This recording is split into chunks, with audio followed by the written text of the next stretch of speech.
बिहार विधानसभा चुनाव की कवायद तेज हो गई है। टिकटों के दौपेच के बीच पूर्णिया सांसद पप्पू यादव कांग्रेस के सिंबल पर अपने कैंडिडेट्स को चुनाव लड़ाने की तैयारी कर रहे हैं।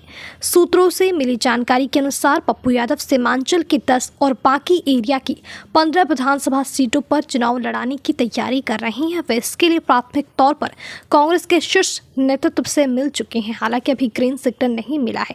जाप के पूर्व प्रदेश अध्यक्ष और पप्पू यादव के करीबी राघवेंद्र कुशवाहा कहते हैं कि जाप का विलय कांग्रेस में हुआ था। हम लोग कांग्रेस के साथ हैं। जिन लोगों का प्रदर्शन पिछले विधानसभा चुनाव में ठीक था, उनको नेताजी यानी पप्पू यादव ने कह दिया है कि चुनाव की तैयारी करें। लगभग 25 सीटों पर चुनाव लड़ने का हमारा लक्ष्य है। 2024 लोकसभा चुनाव में पप्पू यादव पूर्णिया से कांग्रेस का टिकट चाहते थे। उन्होंने चुनाव से एन वक्त पहले अपनी पार्टी जाप का कांग्रेस में विलय भी कर लिया था, लेकिन राष्ट्रीय जनता दल आरजेडी से बात नहीं बनी। लालू यादव ने पूर्णिया से अपना प्रत्याशी उतार दिया। इसके बाद पप्पू यादव निर्दलीय चुनाव लड़े और आरजेडी की बीमा भारती की जमानत जब्त हो गई। वह भी निर्दलीय सांसद हैं और कांग्रेस का समर्थन कर रहे हैं। पप्पू यादव कांग्रेस नेता प्रियंका गांधी की करीबी बताए जाते हैं।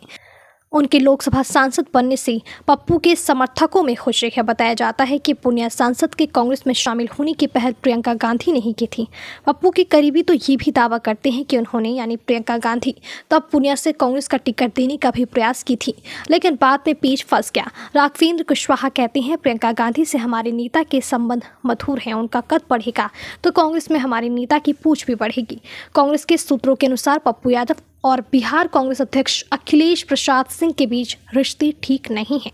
दोनों एक दूसरे को पसंद नहीं करते। अखिलेश सिंह को लालू यादव का करीबी माना जाता है और पप्पू यादव की वर्तमान छवि लालू विरोध के बावजूद सांसद बनने की है।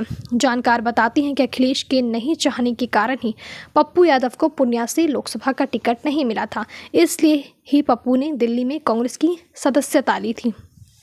कोसी सीमांचल के इलाके में पप्पू यादव की अच्छी पकड़ मानी जाती है। कोसी नदी के किनारे नेपाल और बांग्लादेश की सीमा के करीब बसे पूर्णिया, अररिया, सुपौल, मधेपुरा, सहरसा, किशनगंज और कटिहार के इलाके आते हैं। इनकी राजनीतिक ताकत का अंदाजा इस बात से भी लगता है कि वो कई बार निर्दलीय विधानसभा से लेकर लोकसभा चुनाव तक जीत चुके हैं। सीनियर जर्नलिस्ट कहते हैं कि पप्पू यादव आलीदान का वह चिराग है जिसकी जहां जरूरत होती है वे खड़े हो जाते हैं। पूर्णिया लोकसभा का चुनाव पप्पू नहीं बल्कि जनता लड़ रही थी। देखिए, पप्पू यादव की जन अधिकार पार्टी जाप 2020 विधानसभा चुनाव में 154 सीटों पर चुनाव लड़ी, लेकिन खाता नहीं खुला। सिर्फ 3 सीटों पर ठीक ठाक वोट मिले थे। जमुई में जाप के मोहम्मद शमशाद आलम को 17,800, वाल्मीकि नगर में सुमन कुमार को 18,409 और मधेपुरा में पप्पू यादव को 26,462 वोट मिले थे। इन 3 सीटों पर ही पार्टी तीसरे स्थान पर रही थी। पप्पू यादव ने विधानसभा चुनाव के समय एक गठबंधन भी बनाया था। वरिष्ठ पत्रकार बताते हैं कि झारखंड विधानसभा चुनाव में पप्पू यादव की जो भूमिका इंडिया ब्लॉक के लिए थी, वही भूमिका बिहार में भी दिखाई पड़ सकती है। पप्पू यादव चाहते हैं कि बिहार में इंडिया गठबंधन की सरकार मजबूती के साथ बने।